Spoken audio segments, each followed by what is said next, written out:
India's most haunted place Bhangarh का किला। तो क्या है भानगढ़ का रहस्य?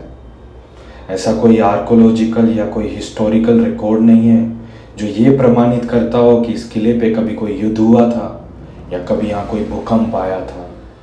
तो फिर कैसे पूरा भानगढ़ एक ही रात में खंडर में बदल गया? कहते हैं इस किले में रात रुकना मतलब मौत को बुलावा देना है, इसलिए सूर्यास्त के बाद यहाँ रुकना अपराध है।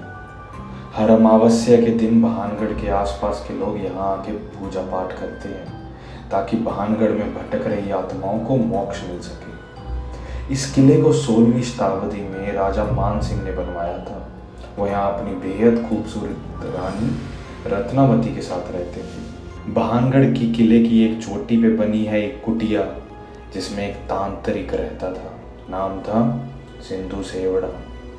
वो किले का एक ऐसा सैनिक था जो अपने काले जादू और तंत्र विद्याओं की शक्तियों से किले की हिफाजत करता था। तो इस भानगढ़ की कहानी को अच्छे से जानने के लिए हम पहुंचे राजस्थान के अलवर जिले। इस किले में टोटल 5 प्रवेश द्वार हैं। सामने जो है इसे कहते हैं हनुमान द्वार। इसके बाद 25 रुपए की एक टिकट लेके आप आगे बढ़ सकते हो। कुछ कदम पर आपको कुछ गार्ड्स मिलेंगे जो आपकी टिकट्स वेरीफाई करेंगे और आपको बताएंगे कि किसी भी सूरत में सूर्यास्त से पहले किले से बाहर आ जाना। पहली नज़र में इस जगह को देख के मानो ऐसा लगता है कि यहाँ कुछ ऐसा हुआ था जो नहीं होना चाहिए था।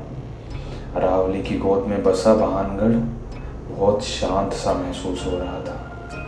सही कहूँ तो ये शांति कम और सन्नाटा ज़्यादा लग रहा था। कुछ कदम चलने के बाद हमारे दोनों तरफ टूटे हुए खंडर दिखने लगते हैं।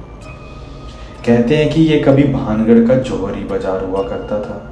इसी बाजार में रानी रत्नावती अपनी दासियों के साथ आया करती थी और आज ये पूरा बाजार बस खंडर बन के रह गया। सुना है कि यहाँ के खंडरों की छतें नहीं है, जो कि साफ साफ दिखाई दे रहा था।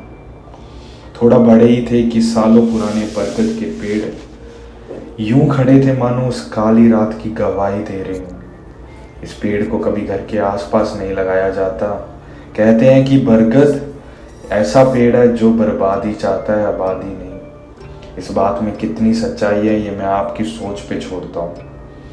एक और प्रवेश द्वार, ये वो गेट है जिसे पार करने के बाद आप भानगढ़ के किले को साफ साफ देख सकते हैं। और इसी बड़े से गेट के ऊपर कुछ सीढ़ियाँ भी जाती है जिनके ऊपर चढ़ने के बाद आपको भानगढ़ के किले का एक रहस्यमय से नज़ारा दिखेगा। खंडर जिनकी छतें उड़ी हुई हैं, टूटा हुआ किला और ये मंदिर मानो ये उस काली रात के बाद ही बना हो। इस जगह से हमें दूर कुछ ऊंचे खंडर दिखते हैं जिन्हें देखने हम निकल पड़े। ऐसा मालूम होता है कि इन खंडरों की तरफ कोई नहीं जाता, ना इन खंडरों की तरफ कोई रास्ता जाता है। तो हमने अपना रास्ता खुद बनाया। कुछ खंडरों और पानी के एक नाले को पार करने के बाद हम पहुंच गए। ये खंडर किसी टाइम पे राजपुरोहितों की हवेली हुआ करती थी। ये हवेली भानगढ़ के उत्तर में बनी हुई है और यहाँ से किले को साफ साफ देखा जा सकता है। और यहाँ से उस कुटिया को भी साफ साफ देखा जा सकता है जहाँ पे सिंधु सेवड़ा अपनी तंत्र विद्याओं से किले की हिफाजत करता था। तो बाहर से कुछ ऐसा दिखता है India's most haunted place Bhangarh का किला। हर किले की तरह यहाँ भी सुरक्षा के लिहाज से एक चढ़ाई नुमा घुमावदार रास्ता बना है ताकि दुश्मन के लिए किले के अंदर आना इतना आसान ना हो। और तभी दिखती है एक सुरंग। भानगढ़ में कई सुरंगें बनी हुई हैं, उन्हीं में से एक सुरंग ऐसी भी है जो चोटी पे बसी तांत्रिक की कुटिया तक जाती है। ये नज़ारा है किले की 3री मंजिल का। वैसे तो कभी ये किला 7 मंजिला था, पर आज सिर्फ एक खंडर बन के रह गया। कहते हैं इस किले में टोटल 33 सुरंगें और कई तहखाने हैं। आज इन तहखानों के अंधेरे में चमगादड़े अपना डेरा बसाए हुए हैं। कुछ अपने दिल्ली के स्टूडेंट थे, मेडिकल स्टूडेंट, 4-5 स्टूडेंट आए थे। उन्होंने चोरी छुपे यहाँ पे नाइट स्टे किया था। वो चले गए, लेकिन जैसा सुनने में आया कि सडनली 1 वीक में उनके काल्पनिक मृत्यु हो चुकी थी। कोई कैसे कोई कैसे कोई कैसे। उन्होंने ये चीज़ देखने के लिए कि जगह शादी है कि नहीं, वो भी यूट्यूबर से थे मेरी,